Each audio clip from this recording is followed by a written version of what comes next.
বিশ্ববিদ্যালয়ের ডাকসু নির্বাচনের তফসিল দিয়েছে, আপনারা দেখেছেন, এটা আমরা সাধুবাদ জানাই। এবং একই সাথে একটা হতাশার জায়গা হলো, আমরা আশা করেছিলাম 5ই আগস্টের যে গণ অভ্যুত্থানের বিজয়, সেই বিজয়ের পর যে প্রশাসন আসছে, সেই প্রশাসন 2-3 মাসের মধ্যে ডাকসু ইলেকশন দিতে পারবে, এবং দিলে এবছর এসে আমরা আরো একটা ডাকসু পেতাম, যদি প্রতি বছর হয় সাপেক্ষে আর কি। তো এটা ইন্টারিম পিরিয়ডে যেখানে আমরা 2টা ডাকসু পাওয়ার কথা, সেখানে মাত্র একটা পাচ্ছি এখন। এটা আসলে কনসার্নের ইস্যু যে এতদিন দীর্ঘ অপেক্ষা করতে হচ্ছে। তবু অন্তত এখন এসে অন্তত ডেট দিয়েছে, এটা আমরা সাধুবাদ জানাই। ডাকসুর ব্যাপারে আমার পার্সোনাল অবস্থান এবং আমাদের সাংগঠনিক অবস্থান হলো, ডাকসুতে কে জিতলো, কে হারলো, কে প্রার্থী হলো, কে প্রার্থী হলো না, কে ভোটার হইলো, কে ভোটার হইলো না, এটার সাথে ডাকসু হওয়া না হওয়ার কোনো কানেকশন নাই। ডাকসু হইতে হবে, অন টাইমে হইতে হবে, এবং ডাকসু প্রতি বছর নিয়মিত হইতে পারাটা, ছাত্রদের গণতান্ত্রিক প্র্যাকটিস করতে পারাটার মধ্য দিয়ে সার্থকতা। আমি ফেল করতেই পারি, আমি জিততেই পারি, আমি ভোটার হইতেও পারি, নাও হইতে পারি। এসব ম্যাটার করে যদি কেউ ডাকসু হওয়া না হওয়ার ইকুয়েশন মাপে, এটা হবে স্বার্থবাদিতার আচরণ, এটা হবে ব্যাড ইন্টেনশনের বহিঃপ্রকাশ। আমরা আমরা যেটা বলতে চাই সেটা হচ্ছে, নির্ধারিত টাইমে ডাকসু হইতে পারাটা সাধারণ শিক্ষার্থীদের গণতান্ত্রিক প্র্যাকটিস করতে পারার বহিঃপ্রকাশ। তো এটাকে আটকে রাখার মানে এটা একটা ফেসিবাদী আচরণ।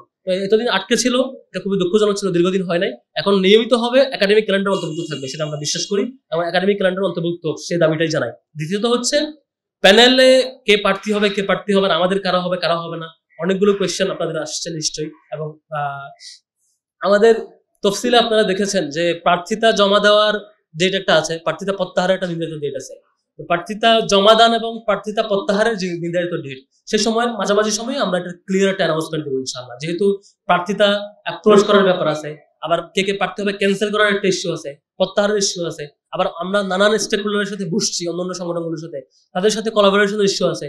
আসলে দিন শেষে গিয়ে কারা কারা প্রার্থী হবে, কোথায় কোথায় আমাদের মধ্যে পারস্পরিক কোঅপারেশন হবে, এই সবগুলো নিয়ে সিদ্ধান্ত চূড়ান্ত হওয়ার পরে আমরা নির্ধারিত সময় আপনাদেরকে সেটা জানাবো আর কি। আমরা ক্যাম্পাসের নানান স্টেক হোল্ডারের সাথে বসছি, সেখানে আমরা নিশ্চয়ই ক্যাম্পাসে ক্রিয়াশীল এবং শিক্ষার্থীদের অধিকার নিয়ে কাজ করে এবং নানান অ্যাক্টিভিস্ট এবং প্ল্যাটফর্মের সাথে, সংগঠনগুলোর সাথে আমরা নিশ্চয়ই জোটবদ্ধ হওয়ার ব্যাপারে চিন্তা করছি। এবং সেটা কোন রূপরেখায় হবে, কারা কারা হবে, এটা ক্লিয়ার এখন সিদ্ধান্ত আসা হয় নাই, সেটা আমরা নিশ্চয়ই আপনাদেরকে জানাবো ইনশাআল্লাহ। ডাকসু নির্বাচন হলের বাইরে হওয়াটা নির্বাচন কমিশন চিন্তা করেছে যে স্পেসিফিক কিছু প্লেসে নির্বাচনের ব্যবস্থা করবে। এটা নেতিবাচক না, এটা নিশ্চয়ই ইতিবাচক, বাইরেও হতে পারে। আমার কাছে মনে হয় যে বাইরে হওয়াটা আরো ভালো, যে বাইরের প্লেসগুলোতে হলে অনাবাসিক এবং আবাসিক শিক্ষার্থী সমান ফেসিলিটিসটা পায়। হলের মধ্যে হলে যেটা হয় যে মানে ম্যানেজমেন্টটা যদিও হল কেন্দ্রিক, অনাবাসিক শিক্ষার্থীরা বাইরে থেকে এসে হলে দেয়, পলিটিক্যাল ইস্যু আসে, যদিও এখন হলে পলিটিক্যাল প্র্যাকটিস নাই, তবু এই ডাকসুটা যেহেতু বাইরে ভোট প্রদানের মধ্য দিয়ে প্র্যাকটিস শুরু হচ্ছে, সামনের ডাকসুগুলোতে প্র্যাকটিস থাকলে নিশ্চয়ই এটা শিক্ষার্থীরা তুলনামূলক নিরাপদ ফিল করবে, এবং এটা ইতিবাচক বলে মনে হয়। প্রত্যেকেই ইতিবাচক ভাবেই নিয়েছে, প্রত্যেক সংগঠন, সেদিক থেকে আমরা এটা ইতিবাচক। ক্যাম্পাসে সকল হলগুলোতে আলহামদুলিল্লাহ আমরা যতটুকু দেখেছি সহ অবস্থানেই আছে, যেখানে ছাত্র শিবিরের একজন জনশক্তি যেমন হলে ঠিকঠাক তার অ্যাক্টিভিজম, তার অবস্থান জানান দিচ্ছে, কথা বলছে সবার সাথে, তার আলাপ শেয়ার করছে সবার সাথে। ছাত্র দলের একজন প্রতিনিধি হলে ঠিকভাবে থাকছে, বাম সংগঠনেরও সেম প্রতিনিধি থাকছে, প্রত্যেক সংগঠনে। এবং একজন যে রাজনীতি করতে চায় না, সাধারণ শিক্ষার্থী, সেও তার মতামতটার স্বাধীনভাবে মত প্রকাশ করছে। তো এরকম প্র্যাকটিস 1971 এর পর থেকে, বাংলাদেশ হওয়ার পর থেকে এখন পর্যন্ত কখনো এরকম এত বেস্ট পজিশনটা হয় নাই ক্যাম্পাসে। এখন যেটা হচ্ছে নিশ্চয়ই এটা ইতিবাচক, এবং সাধারণ শিক্ষার্থীরা যারা রাজনীতি চায় না, তারাও ডাকসুর ব্যাপারে খুবই ইতিবাচক, এবং ডাকসু হওয়ার মধ্য দিয়ে তারা তাদের রাইটটা খুঁজে পাচ্ছে। তো সেক্ষেত্রে আমার মনে হয় না কেউ বাজে প্র্যাকটিসের দিকে যাবে। বাজে প্র্যাকটিসে কেউ যেতে চাইলে শিক্ষার্থীরা তাদের বিরুদ্ধে যাবে বলে মনে করি, শিক্ষার্থীরা তাদেরকে প্রতিহত করবে। এবং কোনো সংগঠন কিংবা কোনো প্ল্যাটফর্ম কিংবা কোনো দুষ্কৃতিকারী যদি ক্যাম্পাসে বাজে রাজনীতি চালাতে চায়, তার বিরুদ্ধে সাধারণ শিক্ষার্থীদের সাথে আমাদের সংহতি থাকবে, এবং আমরা সাংগঠনিকভাবে এটার বিরুদ্ধে আমাদের অবস্থান নিশ্চয়ই জানানো থাকবে ইনশাআল্লাহ। আপনারা দেখেছেন ছাত্রলীগের সন্ত্রাসীরা 15 জুলাই শিক্ষার্থীদের উপর কিভাবে আক্রমণ করেছিল, সন্ত্রাসী আক্রমণ, ইভেন হাসপাতালে গিয়ে আক্রমণ করেছে।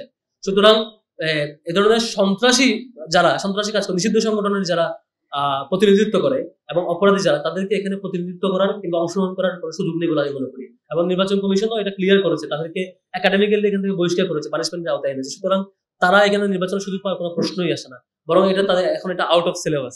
এটা নিয়ে আমার মনে হয় তারা এটার পার্টও না। যারা সন্ত্রাসী, অপরাধী, বহিষ্কৃত, তারা ভোট কিংবা প্রার্থিতা কোনোটারই অংশ না। সুতরাং এটা নিয়ে আমার মনে হয় আমরা টেনশন নেওয়ার কিছু নাই। আর কেউ যদি এটা সাহস করতে চায়, সাধারণ শিক্ষার্থীদের তো আছে, তারা নিশ্চয়ই এটা জানান দিবে। আর আমরা যারা সংগঠন আছি, আমরা জনস্বার্থ সংগঠন, আমরা আমাদের দিক থেকে এটা প্রতিহত করবো। নিশ্চয়ই।